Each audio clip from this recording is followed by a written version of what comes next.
Good evening, ladies and gentlemen. Grab on My name is Jim Carrey. to the tornado that is Jim Carrey. And how are you this evening? Alrighty then. There's no rules, man. You know? Most meaningless thing. Well, if I had my choice, it wouldn't start at all. It would already have been. Click a thingy and go.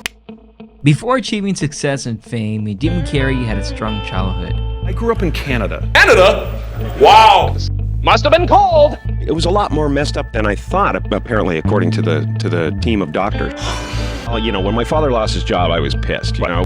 I just got angry. It's that job at age 51. It changed everything for the family. Family had, you know, kind of hit the skids. We were, experiencing poverty at that point. Job, and I actually became homeless for quite some time. I turned 16. The day I turned 16, I dropped out of school. That really broke him.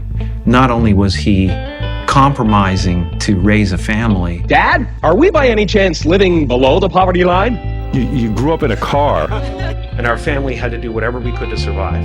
Where the whole family had to work as security guards and janitors. And Janitors together. my father could have been a great comedian, but he didn't believe that that was possible for him. We had some tough times. Yeah. Sure. Yeah. Yeah, sure. And like trying to be the adult and try to take care of everything. I learned many great lessons from my father, not the least of which was that you can fail at what you don't want. So you might as well take a chance on doing what you love. It really hurts. It hurts even more than failing at what you love. For physical comedy. Where did that come from? During the 80s, he decided to move to LA to pursue a career in comedy and All my film. life, I've really wanted to do this. Before he hit it big, Jim Carrey worked at a factory, the duck factory. But what are you, nuts? Really, what I was doing until about maybe a year ago when... Got his big break on NBC's The Duck Factory. We were with the then 21-year-old on set back in 1983. It was Jim's first taste of TV stardom. Jim Carrey show, before he was popular, was like having an undervalued stock. Why I've called you out here. Then you could tell he was going to be a star. At 21, he'd already made his first appearance on The Tonight Show doing impersonations.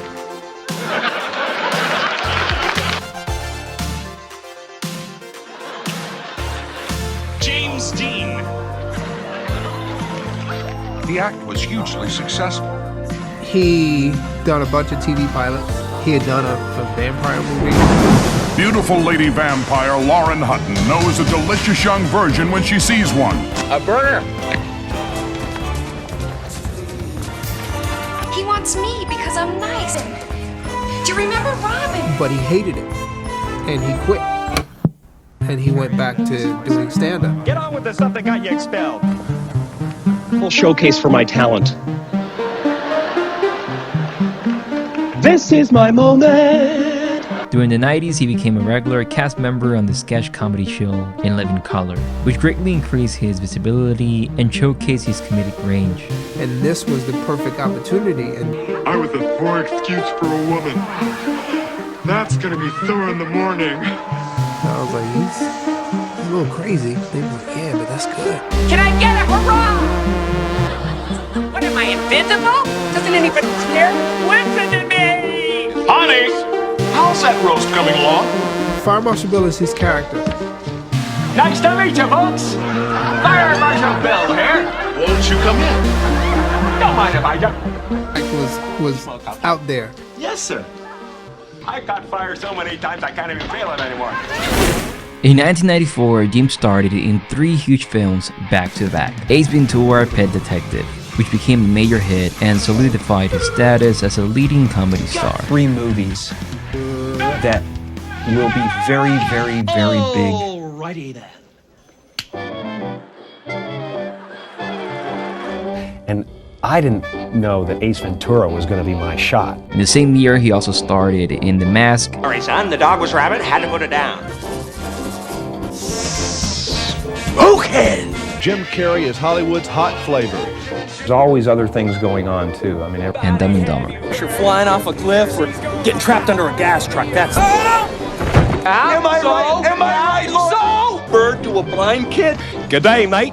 it's pretty much what it is. Jim is a comedic tornado. both of which were massive successes. It was a very strange time, and it took me a while to kind of get used to this new air. It will be impossible for anyone to knock you down from that place. Throughout his career, he started in the sequel Ace Ventura: When Nature Calls, and the following year he played the Riddler in Batman Forever. Headed soon for the Batman set as the Riddler. I am a winner. I am a winner. Look at us. Two of a kind. You call my sister? Really quite unique out of it. Jim Carrey's performance as the Riddler. I'll take what's inside. Rolling into our hideout. Was truly one of the great performances I've seen of a comic book villain. He has the answers. Who knows the questions? Jim Carrey had a string of outrageous 19 comedies that showcased his rubber-faced physicality and maniac energy. While Carrey portrayed himself as a happy-to-go-lucky jokester, he privately battled depression. I was on Prozac for a long time. Free from concern, so that people who watched me would be free from concern. Yep, I was on Prozac for a long time, and I... Pressed as deep rest. Deep rest. Your body needs to be depressed. It needs deep rest from the character that you've been trying to play. Seeking meaning, Carrey took risks like The Truman Show. You're gonna be late. And he had a particular kind of energy. Yes! It's a miracle! Within 10 pages that I had to do the movie. With Jim Carrey, I think really, and to bring out a new dimension in Carrey. Which earned him critical praise. The first of 2 Golden Globe Awards for The Truman Show. The nominees for Best Performance by an Actor in a Motion Picture Drama are Jim Carrey! This is serious. No, thank you very much, Hollywood Foreign Press. I will really love this. I'll enjoy it so much, right down to the chewy chocolate center. His desire for authenticity grew. I'm willing to give it all up.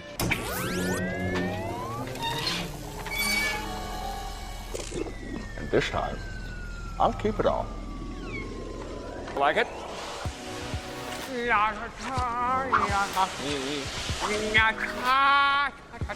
You're the mean one. Love this character. You know, I think that he's great.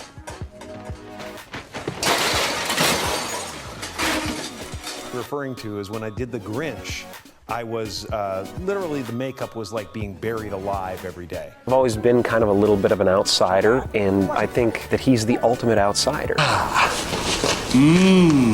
That's it, I'm not going. The story of his change of heart has always been really important to me. And he did exactly that in the film Eternal Sunshine of the Spotless Mind. That was part of the process too. It was just getting us together and getting the juices flowing.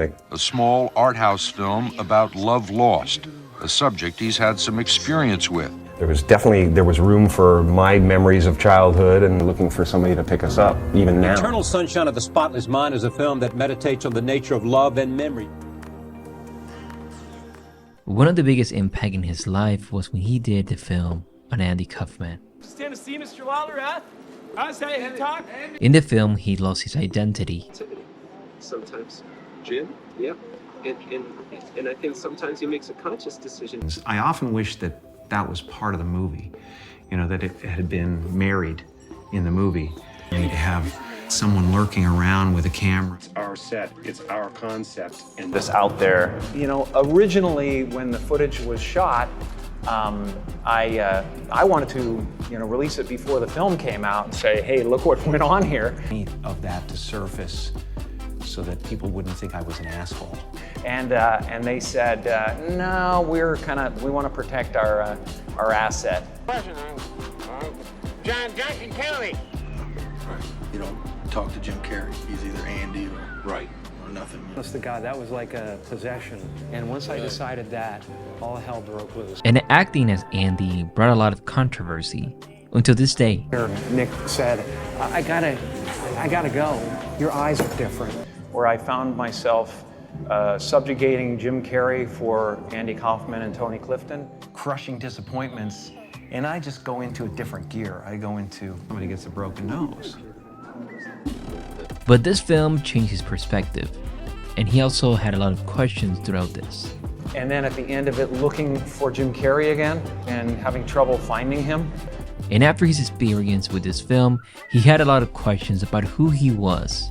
And at a certain point, I realized, hey, wait a second, if it's so easy to lose Jim Carrey, who the hell is Jim Carrey?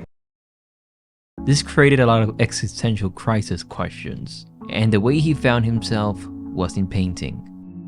When I really started painting a lot, I had become so obsessed that there was nowhere to move in my home. Painting for him was an escape, a way to find light in his life, a way to find meaning.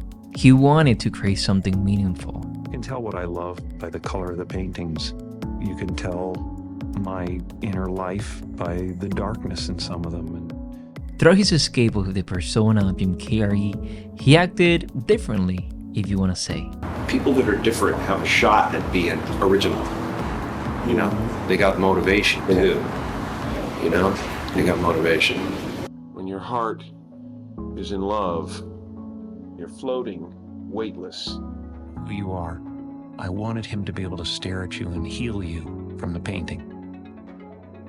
You can find every race in the face of Jesus. And I think that's how every race imagines Jesus. They imagine him as their own. I know that it just frees me. Ultimately, I believe that suffering leads to salvation. And in fact, it's the only way. And I just love paint. I love the colors, I love everything about it. That we have to somehow accept and not deny, but feel our suffering. The interesting part about Jim Carrey in this point is the way that he's seen life. It's what's making him interesting to follow and study. They're like, I don't want to be me either. Right. And I go, well, great, because you never have been. So I don't believe that you exist, but there is a wonderful fragrance in the air. Yeah, no, I don't believe in icons. I don't believe in personalities. I believe that peace lies beyond personality. All the films that he did, all the films that he has done, comedy, drama, and action, each film has release about who he was.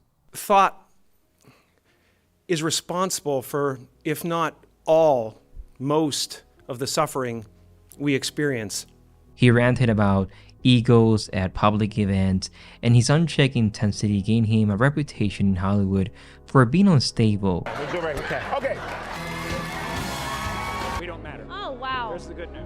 Okay. Who is it that's aware that I'm thinking? But Carrey continued reinventing himself as a character, actor, pursuing timeless questions through his art. His complex inner world fueled his creative brilliance. That I was bigger than what I do. I was bigger than my body. He was a man finding meaning, but also breaking his ego of who he was.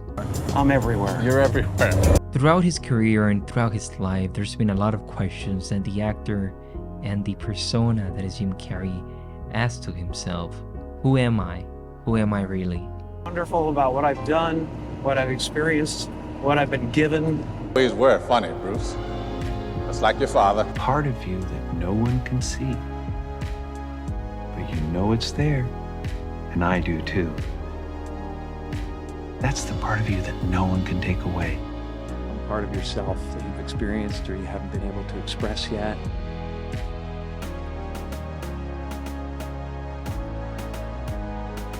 All characters that I played, including Jim Carrey, including Joel Barish, including any of those things, they're all characters. Have that in me, that total belief in goodness, so that's what it's about. To find real peace, you have to let the armor go. Your need for acceptance can make you invisible in this world. Break with the norm. It represents the opening, that moment where you step through the door and go, okay, it's too late now to step back. There will always be someone who's doing better than you. No matter what you gain, ego will not let you rest. For physical comedy, where did that come from? Desperation. Desperation? I had a sick mom, man. I wanted to make her feel better. I want to express my sincere gratitude to BAFTA for this immense honor. Well, I'm going to continue to be in the world no matter what, and we have more of an effect on the world than we know. We don't have to be multi-hyphenates to affect the world. Well, I'm retiring, but... Exceptional.